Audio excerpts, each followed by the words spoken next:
From a Friar's Cell, Part 7. Therein lie his strength and weakness. Because the future is not the past, he is tempted to think that it must be other than the past. Unless closely watched and wisely guided, this feeling may grow to mean that between the past and the future there must be a break. In his zeal for continuance, he may be led on to hold a break of continuity, as if the Church had persistence only at the cost of consciousness. In other spheres, this would not matter much, but the Church must be a continuous consciousness, for she has the mind of Christ, and what he was yesterday he is today and will be forever. This element of expectation, which is the life, and maybe the death, of sound liberalism, is joined with a certain insistence on doubt and difficulty. If to look into the present state of the economy of redemption is to peer through a glass darkly, what must it be to look through the added darkness of tomorrow? A true liberal is a man whose face is set eastward. As he journeys onward, he is always an hour's march before the setting sun, in that darkest hour before dawn. He will scarcely allow himself the consolation of seeing each day's sun at midday, for that would be to rest on the way and to falter in pressing forward toward the goal. And for him, life, and especially spiritual life, is movement, and not to go on is to go back. He lives in an hour of darkness, and it makes his dwelling place amidst the clouds. This is again his strength and weakness. Unless he has the true philosophic attitude of faith, he will allow difficulties to usurp the jurisdiction of doubts. Ignorance will become error, and in spite of malo esse quam videri, things will be taken not to be, because they are not seen to be. In matters of doctrine, this attitude leads some men to leave the entrenchments and to go out in the open in the hope of cutting off an enemy who has made a feint of flight. How often have lines of defense been abandoned for no better reason than that they were built yesterday, and now it is today? Or what they were thrown up in the night, and now the sun is shining on them? Or that the defenders know better than their foes the weak parts of the defense? Never was a fortress equally strong everywhere, and never was it defended by men who were conscious only of its weakness. But it does not cease to be defensible merely because all its parts are not equally strong, or because no one knows its weakness so well as its defenders. Part strengthens part, nor is it taken until every bastion has been won. In practical matters, the frame of mind which allows difficulties to weigh like doubts will allow the defects of persons to compromise institutions. But while a loyal Catholic may well turn his eyes towards the future, he must not fret his soul because others have the official duty of turning towards the past and looking warily to the Church's steps.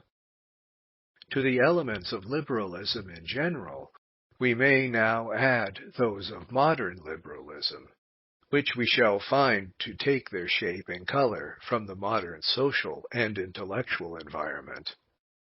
Liberalism in ecclesiastical politics would seem to be identical with or begotten of a reaction against medieval feudalism. It is profoundly interesting that in feudalism, which is in the first definitely Christian civilization we had seen, Society is found resting on something like a social pact, and labor is associated not with slavery, but with free serfs bound by oaths to military service. In pursuance of something like the same principle, the relations between church and state were fixed by charters or concordants, where the civil and ecclesiastical powers so bound each other to mutual aid that we find bishops and abbots leading troops, and secular judges meddling with theology. In spite of the politic toleration of Jews, the common teaching of feudalism was one kingdom, one church.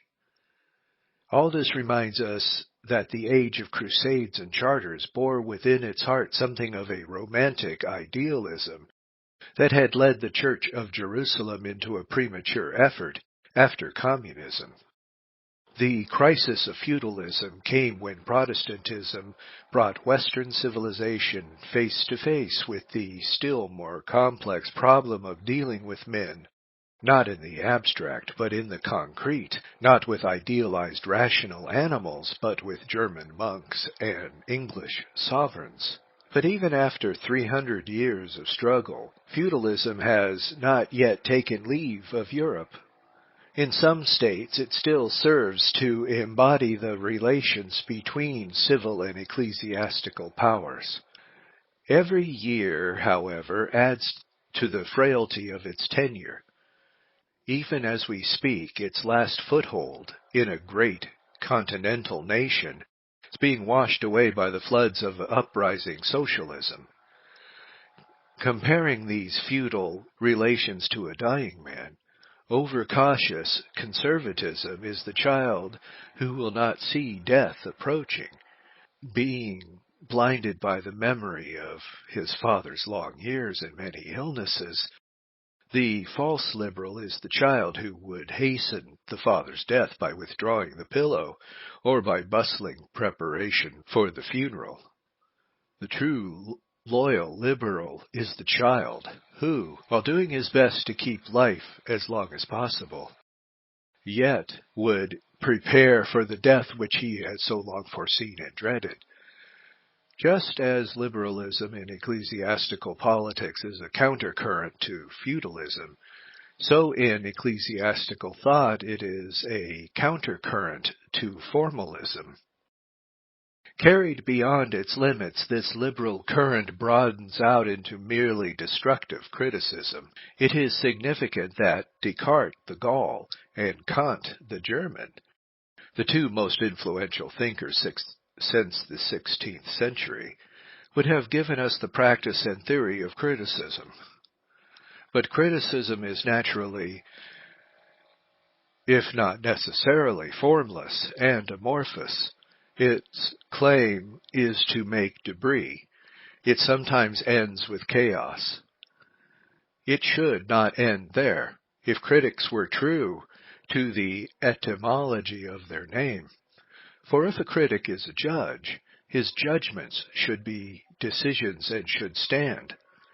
The true Catholic liberal thinker recognizes that though the church is founded on a rock, men build thereon gold, silver, precious stones, wood, hay, stubble. From time to time an examination has to be made, not of the foundation, quote, which is Christ Jesus, unquote, but the lower courses of masonry laid down by man. The inspection of the lower courses in masonry and rejection of what is old or crumbling is a critical work worthy of the best intellects of the Church. Nowadays, much has been done about the sphere of philosophy and history. Philosophy has to be translated into modern forms of thought or to be revised by a new synthesis of psychological and cosmological data. History has almost to be rewritten. It is great part only its outlines remain true to fact, and large regions of eventful history have for the first time to be welcomed within its frontiers. Strangely enough, the exaggerated liberalism of thought sometimes flees to philosophy and sometimes to history in its protest against the formalism of the past. For the most dominant current in modern philosophy is singular, amorphous, and even nebulous. While history has almost shrunk back to a bare index and precis-making of past events, shorn of all the formal and ideal valuations of former ages. A further element in modern Catholic liberalism is the recognition of rights. It would be straining a threadbare theme to insist on the fact that Christianity has practically created the theory of man's uncharted rights. Medievalism, whether in thought or action, was not altogether freed from the thraldom of petty intellectual and social tyranny. Plato and Aristotle were in the sphere of thought that Constantine and William the Conqueror were in the social sphere.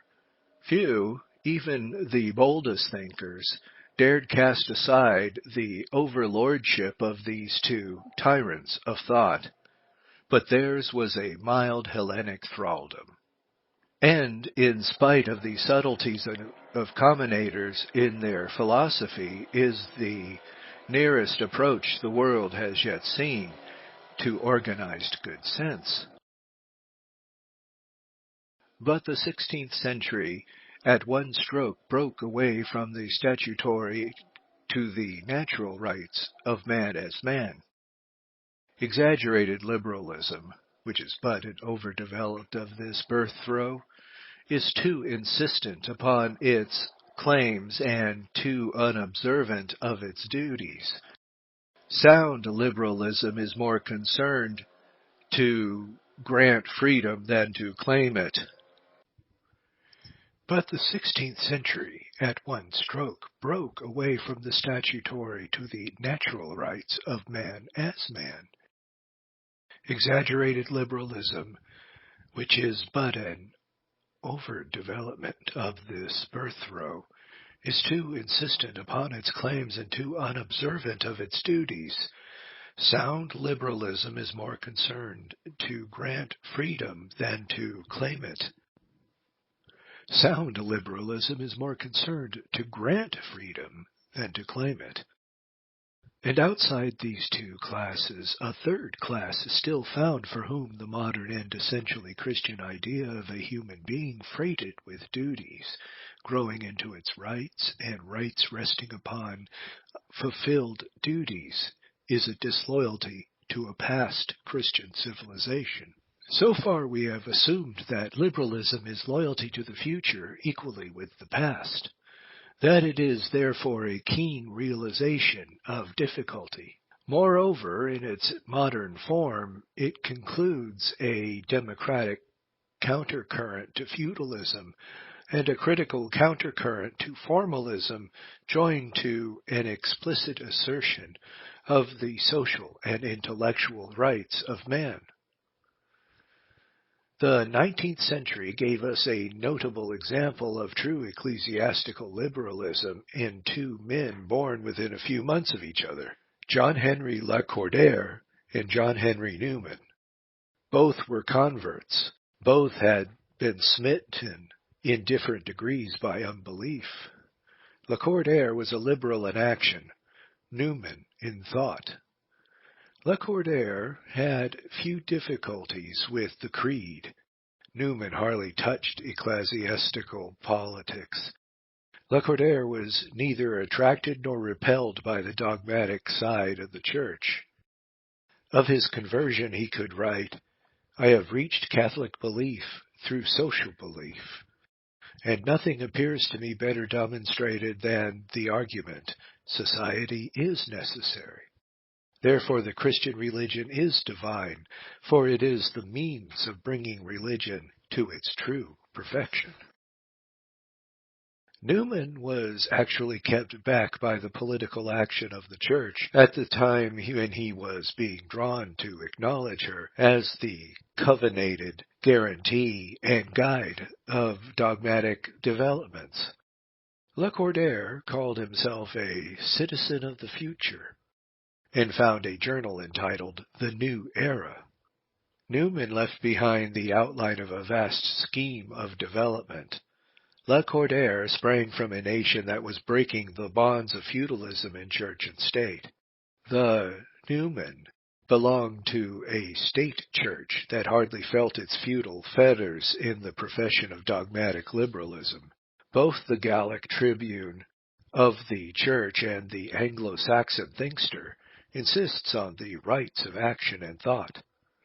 Lacordaire, in his phrase, "Liberty is not given, it is taken." Newman, in his phrase, "Conscience first, Pope afterwards." Yet both men made their claims for others more than for themselves. Lacordaire thrice bowed to the stern voice of obedience. Newman could write, "My own bishop is my pope." A bishop's lightest word, ex cathedra, is heavy. Lacordaire, although he could say on his deathbed, "I hope to live and die a repentant Catholic and an unrepentant liberal," did not recognize that his liberalism energized mostly in his outer life of action. Newman, because he was geographically and ecclesiastically associated with Tory feudalism, detested liberalism in politics to such an extent as not to recognize that he was a Sir Galahad of dogmatic liberalism. Lacordaire was before his age in demanding and employing the three freedoms of the press, of education, and of church government. Newman, in his Grammar of Assent, Development of Doctrine, an essay of inspiration, has laid down liberal lines of thought in the sphere of philosophy, theology, and scripture. Lastly, Lamennais, the apostate French abbé, throws into relief the sound liberalism of Lacordaire, and Darwin, the spoiled priest of the establishment and author of a purely biological theory of development, is subtly contrasted with Newman, his pioneer in the sphere of the theological development. From the lives of these two great souls and true liberals, it would seem that a lesson is taught to us whose path is beset by even greater dangers than those they so fully overcame. Lacordaire, the fearless man of action, stands in contrast with Newman, the quiet thinker. The man who held Notre Dame spellbound by his eloquence was above all an ascetic. The seer who won England by the story of his change of soul was a mystic. In that, as in so much else of their lives, and especially their inner lives, are still symbolical. Some of us are beset in the sphere of church government by temptations to an unrestrained political liberalism. Too intent on tomorrow, we are fretful with today. For such of us, even the terrors of Lacordaire's inflictive asceticism are not without a stern lesson. The student of St. Sulpice, who threw the quaint college caps behind the fire, and the sub-editor of L'Avenir, who wrote impassioned pleas for disestablishment, had to practice many an hour of rude before his soul brought itself to its final childlike pliancy in the hands of authority, so steeped in the love of freedom as to allow it no small share in his choice of a religious order. Yet he undertook the life of vowed obedience, nor did his life ever lag behind his vow. Child of an age that knew not how to obey, he felt that it could learn, and he could teach no better lesson than that of the son who was obedient unto death. The dangers springing from the applause of thousands of his fellow citizens, whom he was leading to faith, he stifled under the feet of some simple lay brother whom he poured out the humbling story of his sins. The first lived, then preached, Christ crucified. Social theories and ecclesiastical politics became simple to this passionate wooer of the cross when he recognized that his master's divine diplomacy was to live what he preached and to give his life for his foes. Personal rights and privileges came to him colored by the thought that the one who had all rights and privileges emptied himself of all save that of claiming to be loved by loving unto death those who hated unto death. His whole inner world had been summed up in these striking words. His love for the cross was exclusive, passionate. Not a platonic love, but a fire that led him to copy the pattern shown him on Calvary.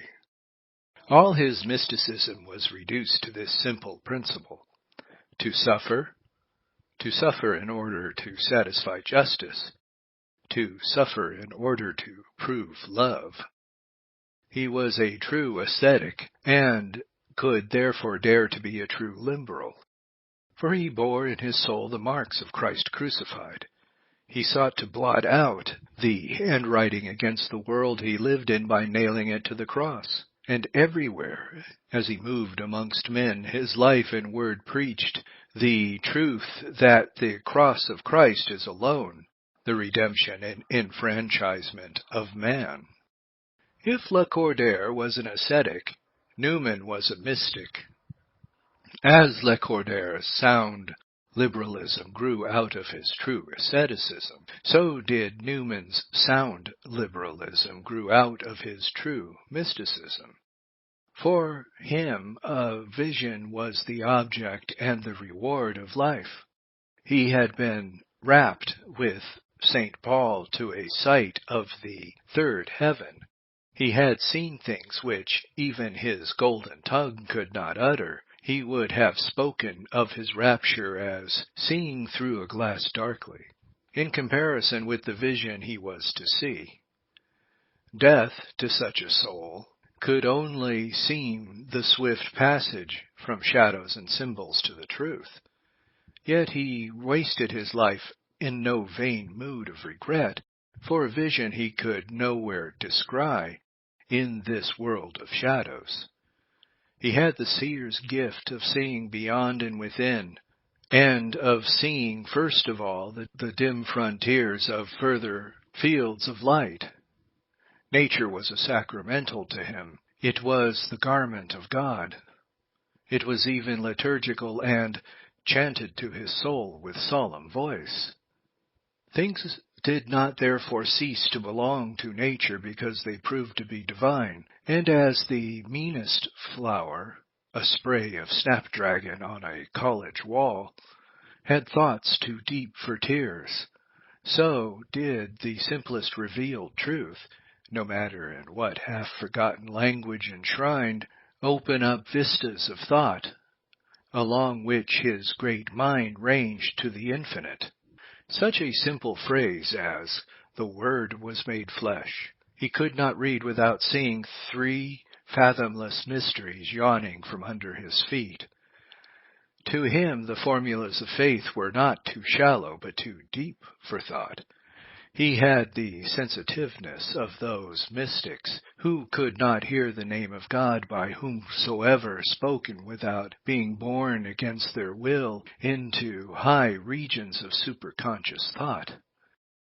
Filled with the bliss of the divine cloud, he showed no fretfulness under the dim lights of the Credo. There were no mysteries for him, but one all-embracing mystery, God. And in that light he saw light, and in that shadow he bore meekly with all shadows.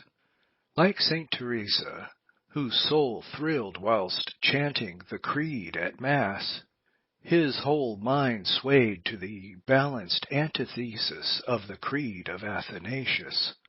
He looked upon it almost as the grandest song of faith. For whilst he chanted it, His mind leaped beyond the word to the divine reality, and there found itself flooded by the blessed vision of peace. Visitors to the convent of the Carmelites in Paris are shown the cell where Lacordaire prayed, and upon the wall are still pointed out the blood marks of his pitiless self-conquest.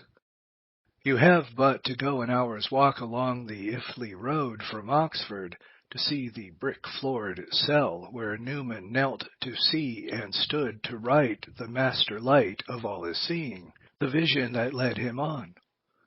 Such of us as would dare to tread the way of these two great souls, and to some little of the work they left undone, must one day kneel down, at least in spirit, within those two shrines and learn their lesson.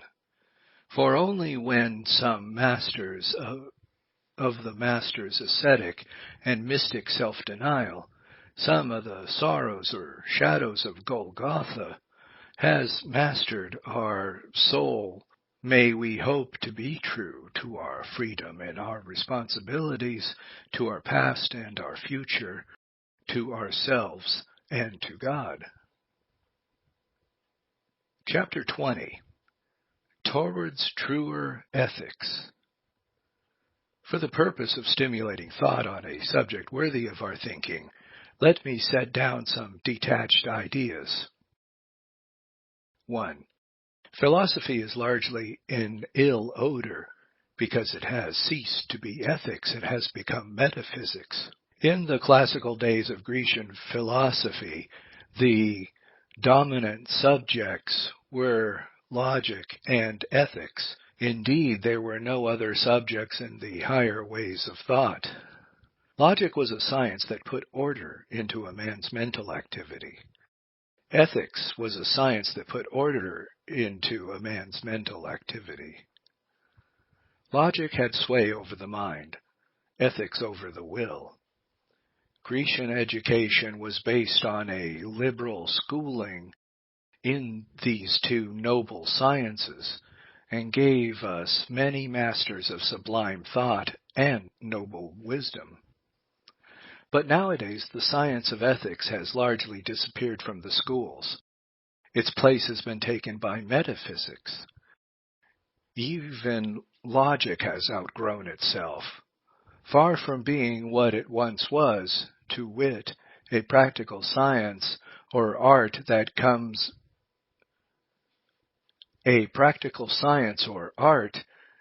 put order into a man's thoughts, it has become but an outwork of a subtle metaphysics, only calculated to put disorder into a man's thoughts. Practical logic might still be sought and taught by many in the universities if only it were practical, but it has become so abstruse that its chief achievement is to discourage thinking. In the olden days, just as men began blacksmithing by learning the process of blacksmithing, so they began the craft of thinking by learning in outline the process of thinking. Of late, however, these processes have become so subtle that logic, instead of being suited to introduce thought, is almost more calculated to stifle thought. The scientific way of teaching smithing is to make the student know the process, say of welding, know the process of wielding a hammer, beating a rivet, fashioning a horseshoe. If the university methods were to obtain, the would-be smith would spend several years studying the chemistry of the hammer and the rivet and the natural history of the horse. The strange fate that has befallen logic has also befallen ethics, but it has befallen it in another way. Logic is now largely ignored because it has been taught too much, ethics because it has been taught too little. Even such a book as Green's Prolegomena to Ethics, while seeming to weaken the statement, really strengthens it. The fault of this prolegomena to ethics, as the author would be the first to admit, is that there is too much prolegomena and too little ethics. If one may use a bull, it is not ethics but the metaphysics of state. Add to this that for the most part ethics has been handed over to the care of the theologians. It has become moral theology.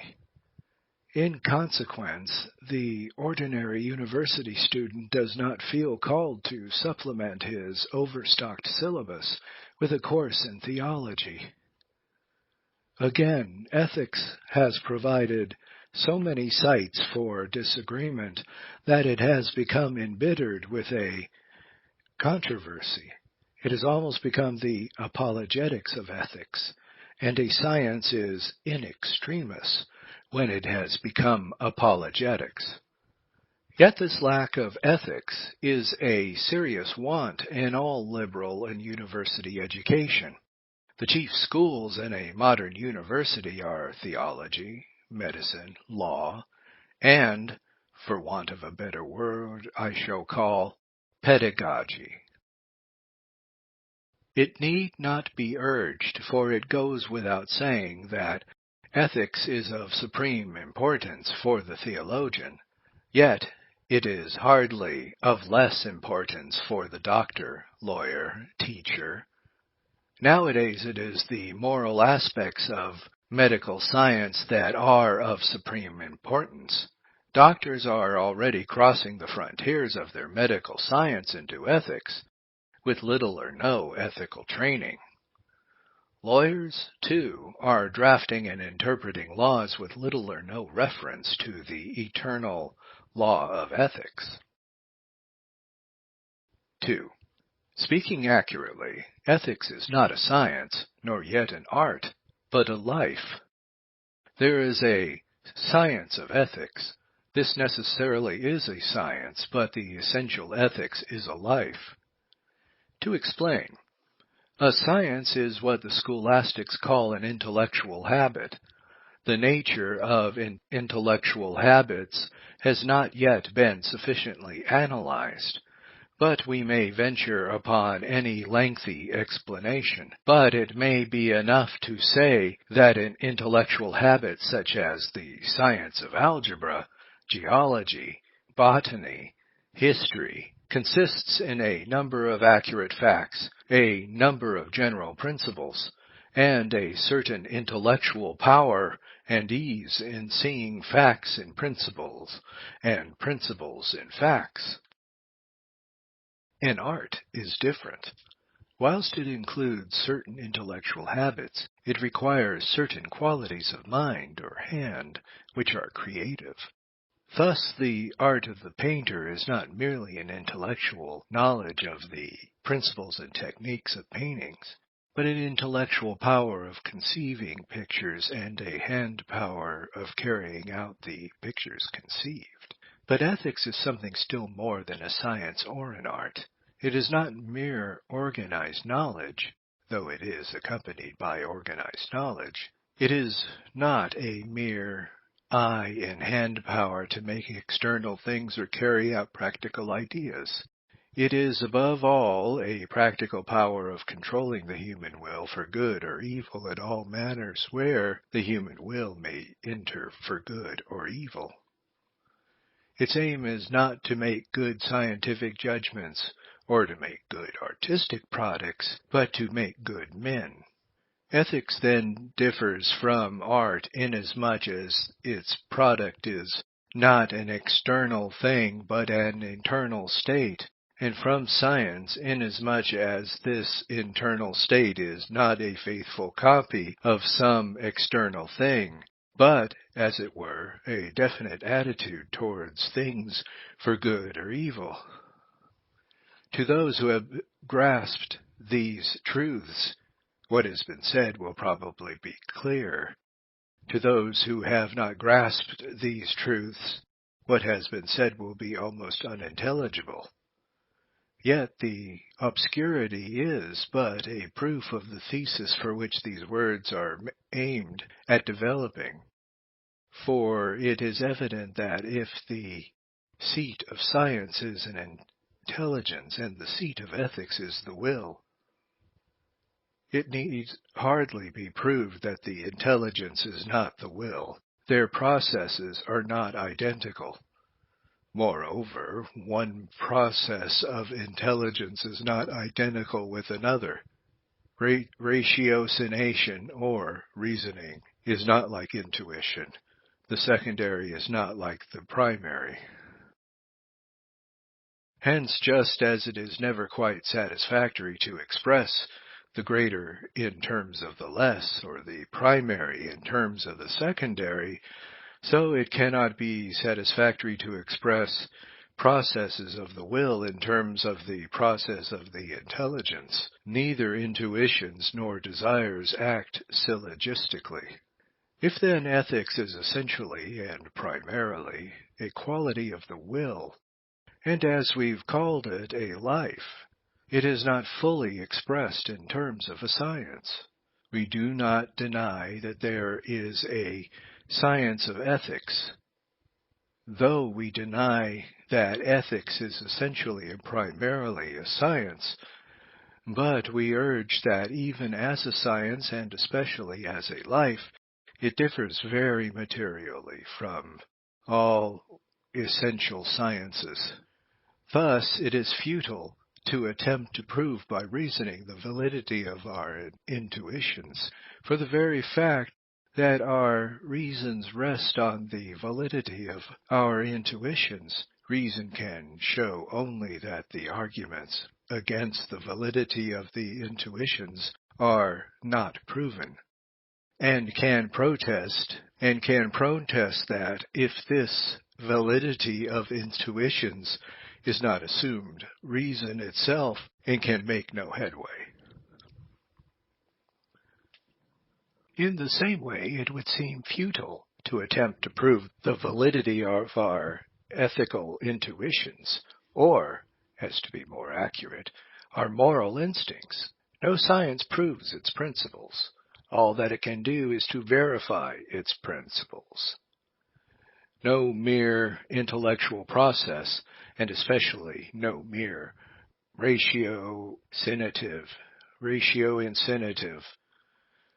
progress is adequate to a moral or ethical activity. Ethical principles must not be merely thought about and reasoned about. They must be lived.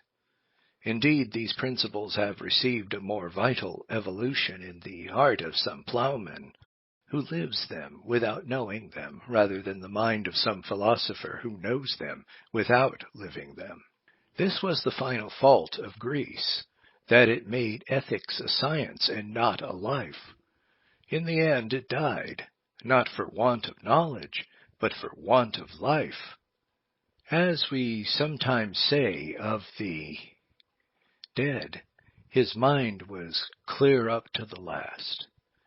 Had thought been life, Greece would never have known the tomb. 3. In modern times there is much arguing about ethics. People hotly dispute about the Decalogue. The discussion is the heart-rendering insomuch as it betokens interest, but it is disheartening inasmuch as it is discussion and reasoning. It seems to be quietly assumed by the men on the right and wrong side of the discussion that it is quite irrelevant to argue about ethics. This assumption is probably an immense error, and therefore an immense crime. For example, hot discussions rage about the simple commandment, "Thou shalt not commit adultery," with its implicit restraint on other sexual indulgences.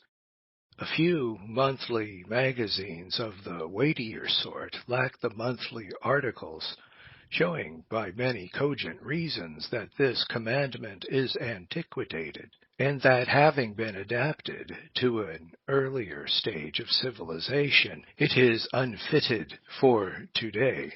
By such a writer, and by the ordinary writer of an answering article, it is assumed that we can prove the validity of invalidity of these ethical intuitions.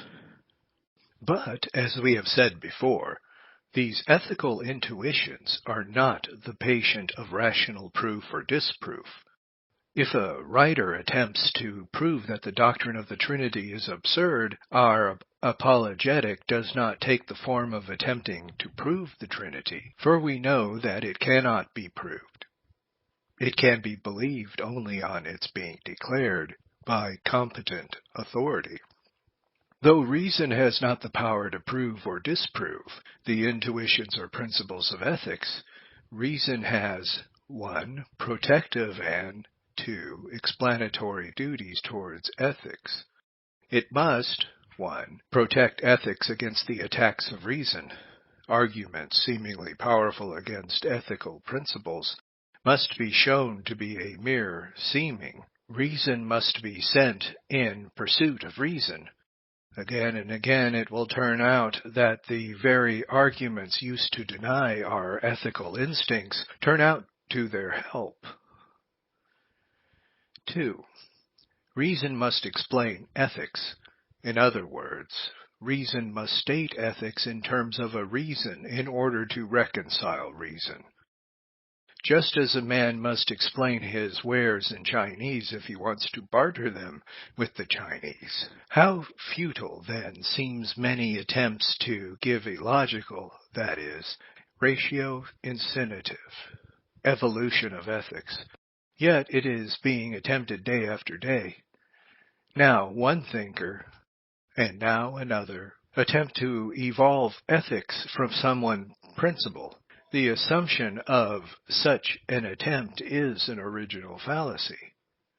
This is all the more patent when the attempted activity starts from and rests upon an intellectual activity such as consciousness. Assuredly, as St. Thomas accurately puts it, the intellect moves the will, specificative, that is, and the will moves the intellect, effective. These truths are simple in their truth, but it is a constructive fallacy to assume that, granted such an intellectual concept as consciousness, one can evolve the science of ethics. Such an evolution of ethics would have had as much relation to reality as the mathematical and mechanical thinking of the utilitarians had with political economy. Their thoughts were a paper science. Political economy is the life of flesh and blood. 4. Nowhere is the essential difference between ethics and the life, and ethics the science, more discernible than in the profound doctrine of the end. St. Thomas often lays down a truism. In practical matters, the end is the beginning. It is of the nature of a paradox. The paradoxical form of this truism is due precisely to the fact that the doctor is attempting to state an ethical process in terms of an intellectual process. In such cases, it must always happen that the nearest approach to the truth will be a paradox.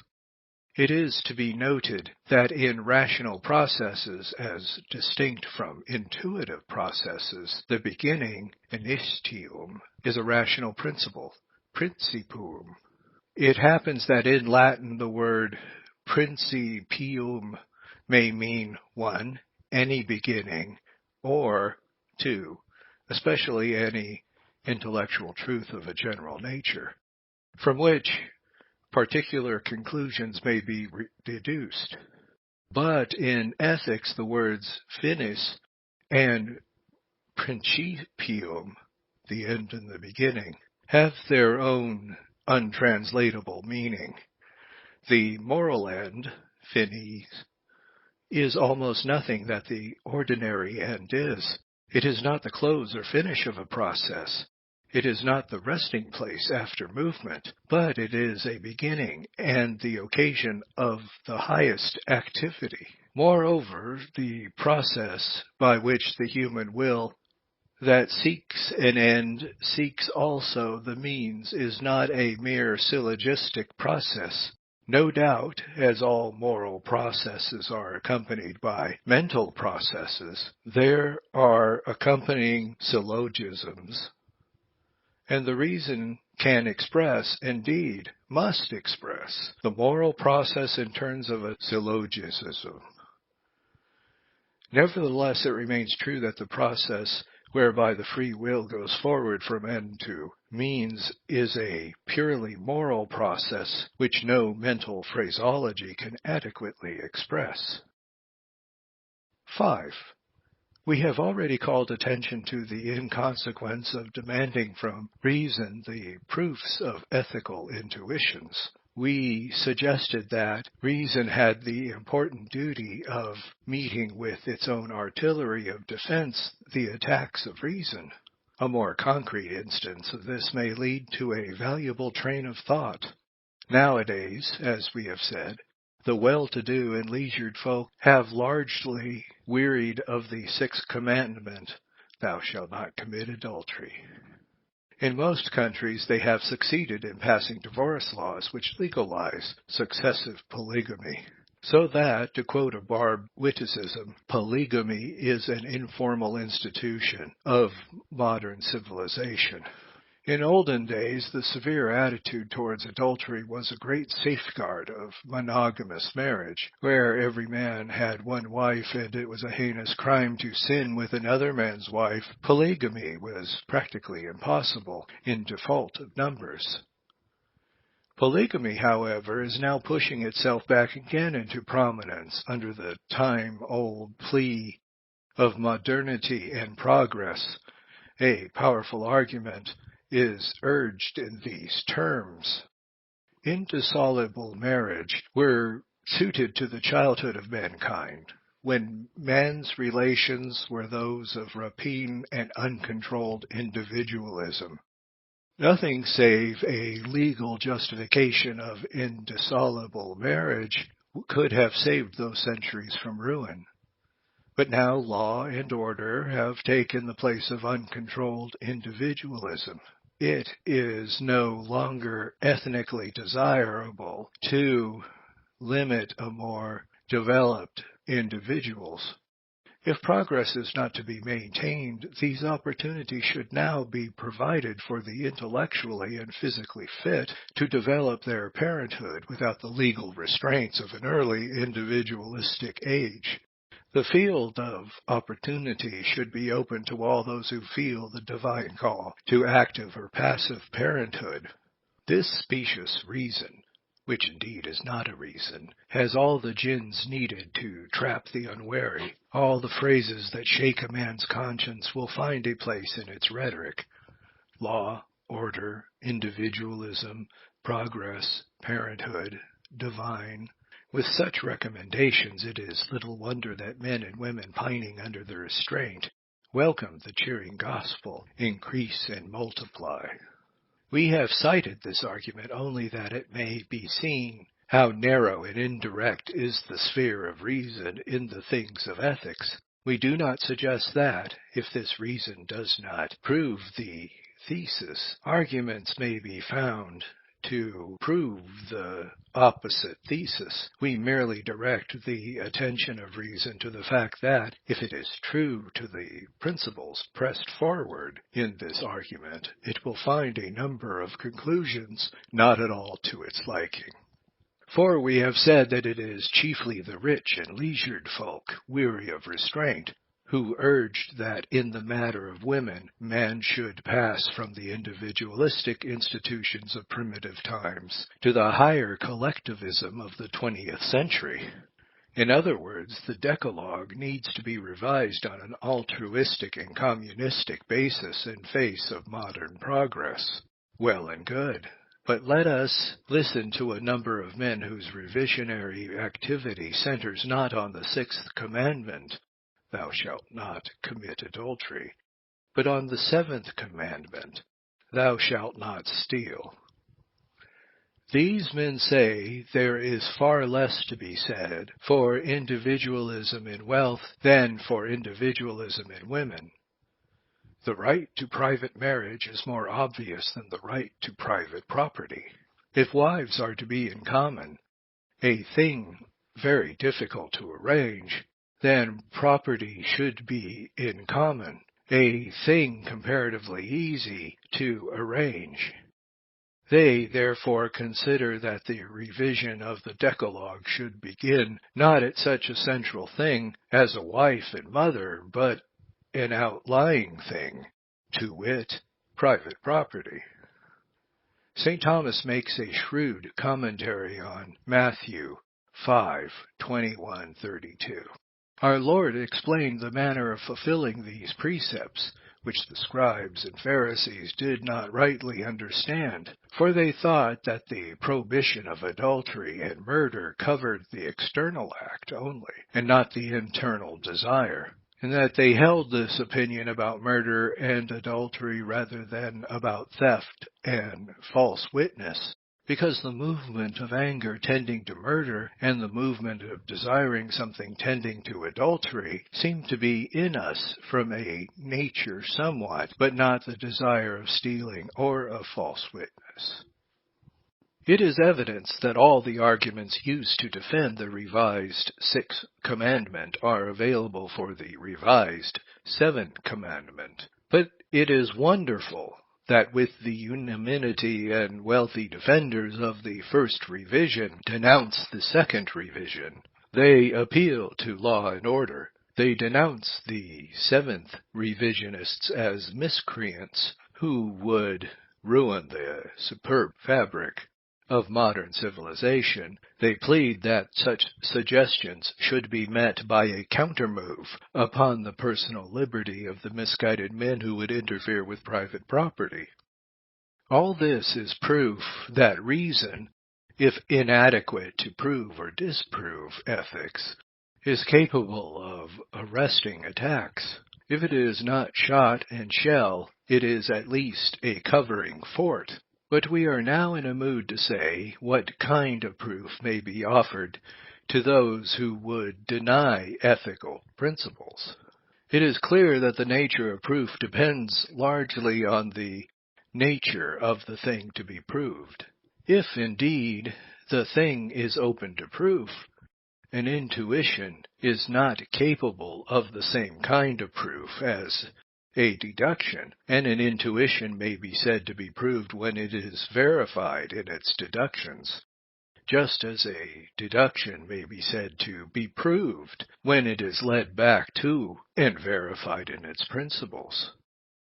In the sphere, not of science, but of art, proof becomes a very subtle and intangible thing. The crafts, as distinguished from the arts, are proved by the subsistence of their work. A well-built house lasts. A well-made door is not easily worn out. A well-shod horse does not easily become unshod. The arts, strictly so-called, are proved merely by being approved. As their aim is the beautiful, and as no canons of the beautiful have yet been formulated or accepted, the ultimate proof of the artists is their common acceptance. Hamlet is a masterpiece because the competent judges judge that it is. Fra Angelico is a consummate artist because that is the judgment of the men who know. In matters of art, there can be no such proof as obtains in the mathematical or mechanical arts. The final court of appeal is the judgment of the artist. Hence, when the final judgments differ, the artists have no means of proving their conviction. Thereupon they ordinarily betake themselves to abuse and superlative language, but is an effort to convict their opponent of something akin to artistic sin. Now, ethics is not a science or an art, but a life. It means of proof that are then unique, As it shares somewhat in the nature of a science and an art, it shares somewhat in their mode of proof. Yet on the whole, its proofs are peculiar to itself. Ethics is a life. Its proofs are therefore proofs and appeals to life. By their fruits ye shall know them. Fruits are an effect and mean. Fruits are an effect and sign of life. If you wish to enter into life, keep the commandments. The corollary of this is the wages of sin is death. It has often been said, and recently said with the authority of the Vatican Council, that a proof of revelation is through miracles and prophecy. What is true of revelation is also true of ethics, which are part of the subject matter of revelation. The great proof of ethics must ever be formulated thus: if you keep the Decalogue, you will live. If you break the Decalogue, you will die. The ensuing life is itself the primary miracle, and the forecast of that life is the primary prophecy. Thus, when a nation wishes to undermine the sixth commandment under any plea of sanitation or hygiene or eugenics, the official custodians of the ethical idea can only say, follow up your breach of the sixth commandment and the nation will gradually die. Soon there will be racial suicide. The nation will die by its own hands. Its power will pass into the keeping of those who have kept the commandments. It might also be said that the faithful followers and higher ethics cannot convince their opponents. They can only breed them out. Thus they will fulfill the word of the ethical teacher. The meek shall possess the land. There are some of the thoughts that occur to who looks with pain upon the low state into which ethics has fallen. May truer, higher notions of the nature and proofs of ethics bring it back into its own.